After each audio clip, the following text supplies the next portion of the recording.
Africa solaire média ya kwanto mi ko dole ewe nu. E ron me onu ra mi ton ko cambio e yi badonu nundo nu e kunpla na me no ganji si anpawe. Bo lo mi kana badonu nu yin aton temeteme wodo nu rengle do to mele tadio hun igi hun wado diabète un temeteme ene o me ka badonado me da ko danjinu gon e no yodo salopa e me da ko yodo misrete mi bo doto mi no yi danjinu Michel Arias salopa pataki mi le su mi chauffeur gan lo po sodu gan chauffeur si apakwe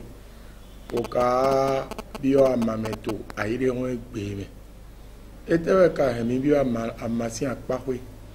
adagbo me we zombo mi yo ama pe vile taidi de me hore yo pere lo mo nya mi le su yo pe vile lo ne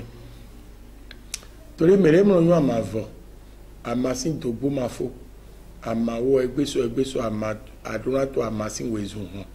torí me do mi yo ama bo evo wo me lo wo e o be ma o ti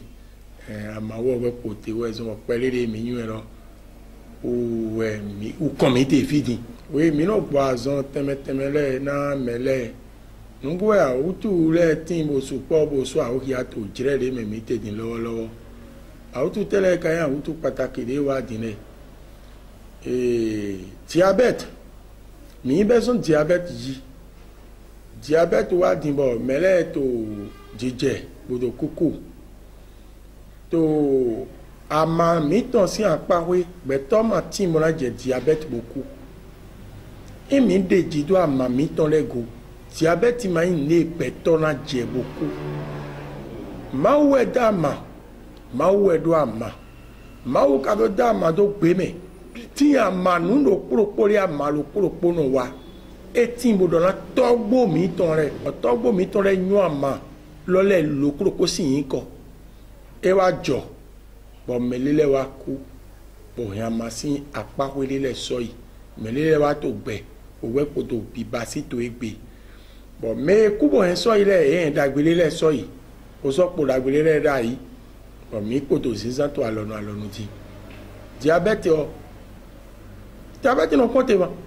etere kana en diabète wa nu le no en diabète wa we no ete hémorroïde interne home vodun de mile no yiro do home vodun home ton bo mele no yiro hémorroïde interne en sel eno ton eto home ou eno e problème supo wana meu gbetore to gbere me mi te fidi no chiru mi to le ka no chiru si apa kwere we ni ato no chiru ba ma do traitement ba ina lewe ye fo anu du ona le juro ya no bedu fun yon le juro ya no nu bo nu ele no ato ja mo kan yo le mi ana fon te ta fon bona no sin bo nu le adu to so afon no sin no ena goyi prase ton do ko ko la di ten ton me ano gbe no ne le ma ba si bo gbe traitement ma ba si na bo gbe to we ma yi no traiter de we ya ka fon bo to ndodu to we si i egrowe où est l'on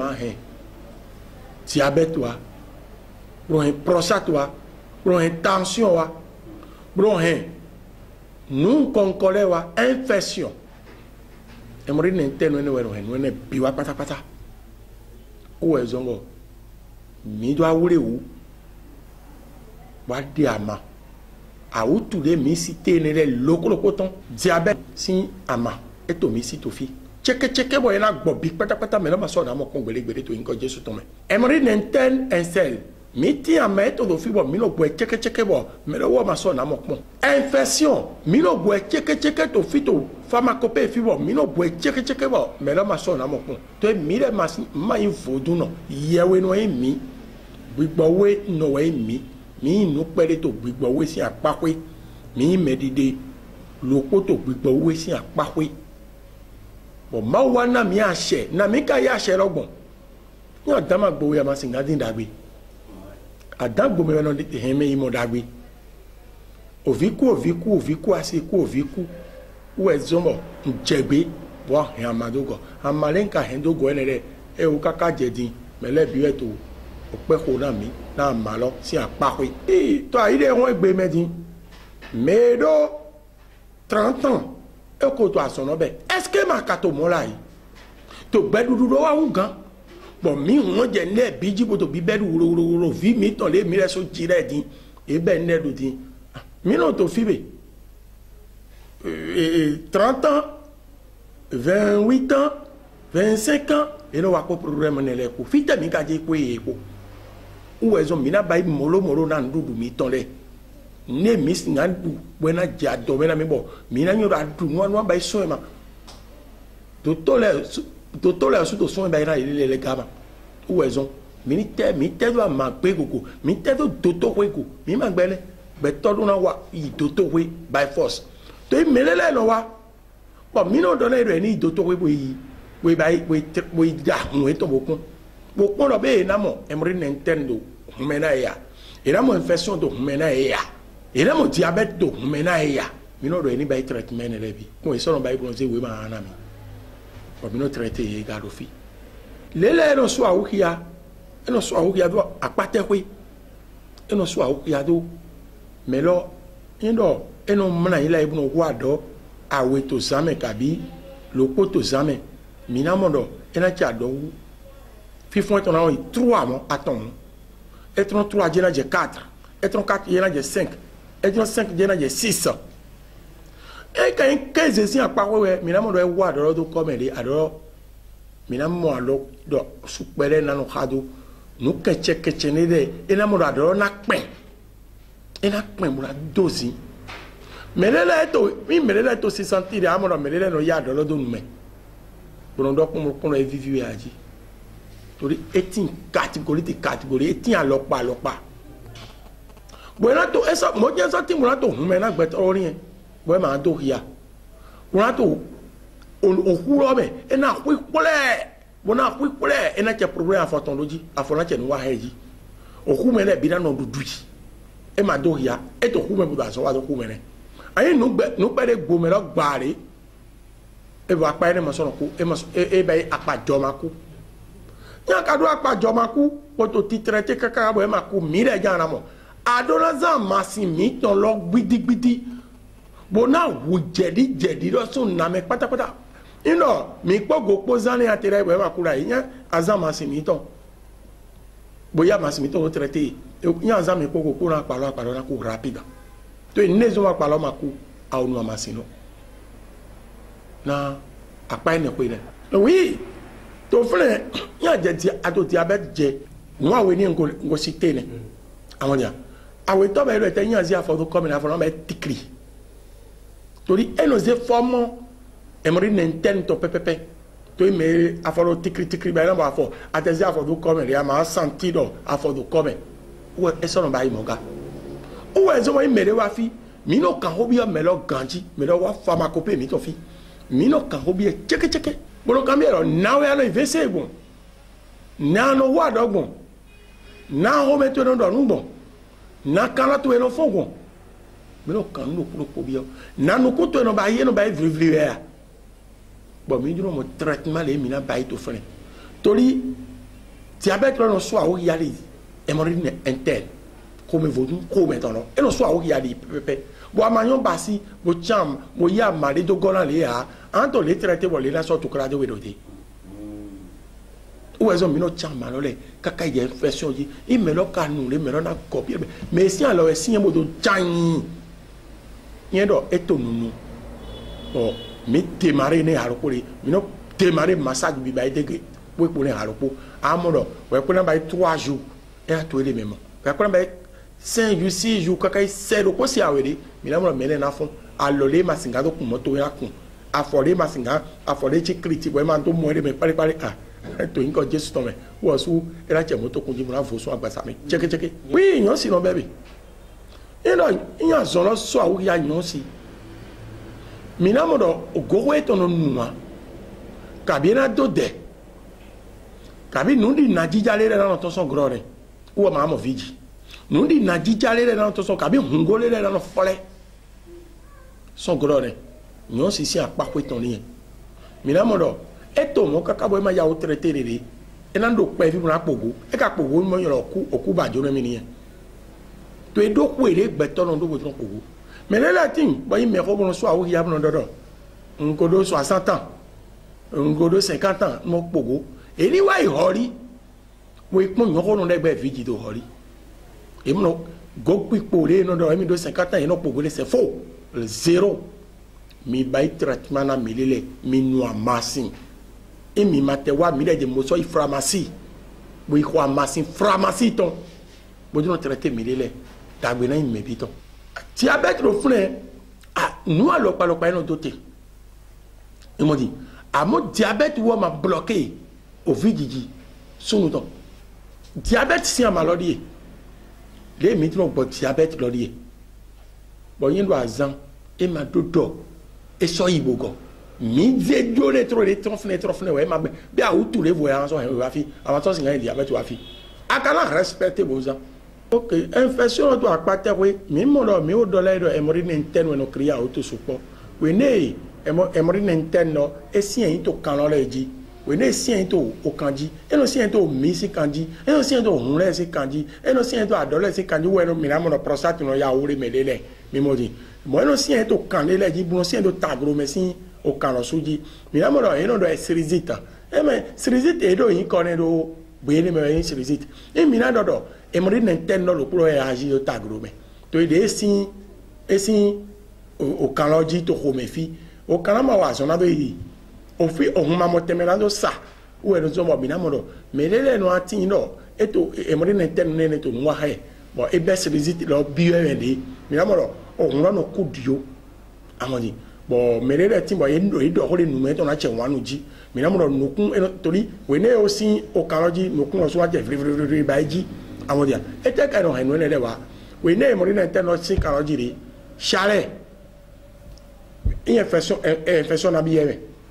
infection biye te we no infection wa nkudio o no kudio mi ato ndu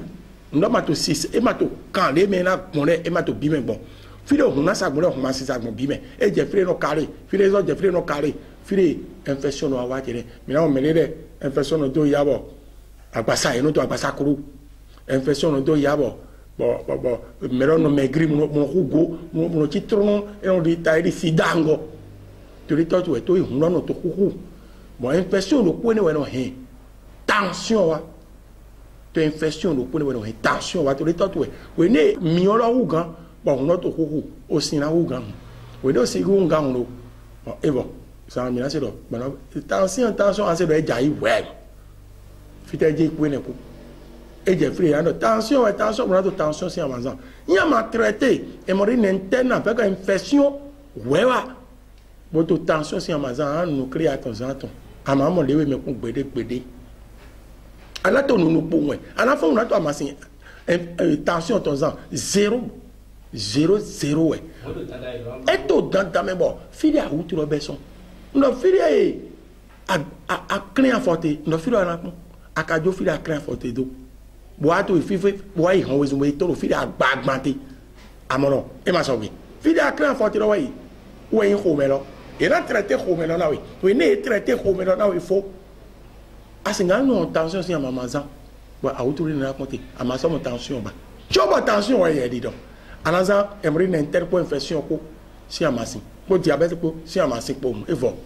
bo na mo le me infection asi amanagbe fune ko bo amazo zaba to chaleur lo nya de chaleur so na me amaso mo tension ba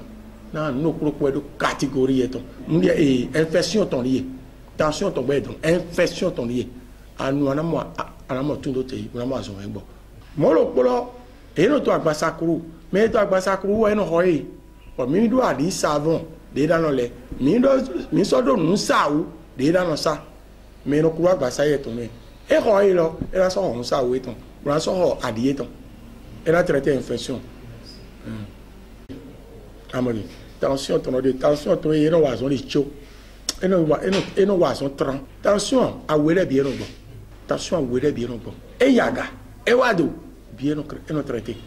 e na chena we journaliste ama chi ho do ne ho jo wa cambio no sedo bo e sedo melo e to fu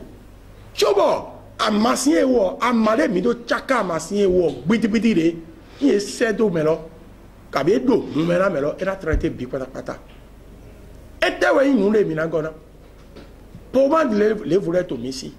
Tony est c'est de l'eau, mais non, Jai. C'est de l'eau, prapawa, mais non, Jai. On a quoi ça, le coup, on a quoi pour le coup. Mais comprenez? Et qu'à quoi ça, le quoi pour le coup. Ah, ma sienne, on est traité. Bon, on a pour ma miton les votes filles. On met les sous-titres, on met massage à follow. Bon, à follow, Kobi à follow. Il y a son dichi. Check. Na, et notre traité à Welebi. Sans maman, mitero, massage by 0. Na, Amarobego Krega. Non, les to feeding. Tu dois voir, Werenu, no bena wedo, si 12 anaza. Mais c'est là, you know, et bena wena kuyawi. Bon, minoro, kuyawi, les bena, attends, ton azan, attends. Y'a bena la kuyaton, y'a mis le net, ton azan, y'a do, et bena wena kuyapo, minoro, le kuet, ton azan, le kuyato. Et bena la kuyaton, bon, minoro, awe, ton azan. Bon, mitano, et non, tout le monde,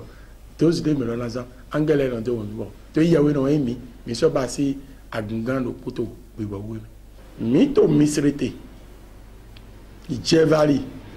misrete, Jevali, Carrefour, Daholo,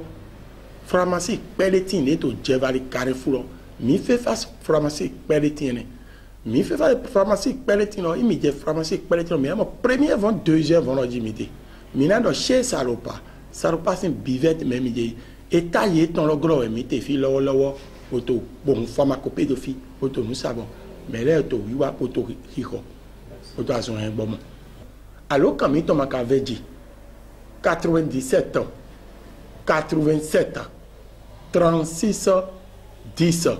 97 ans 87 ans 36 ans 10 ans alors quand il tombe 64 ans 80, 56, 05.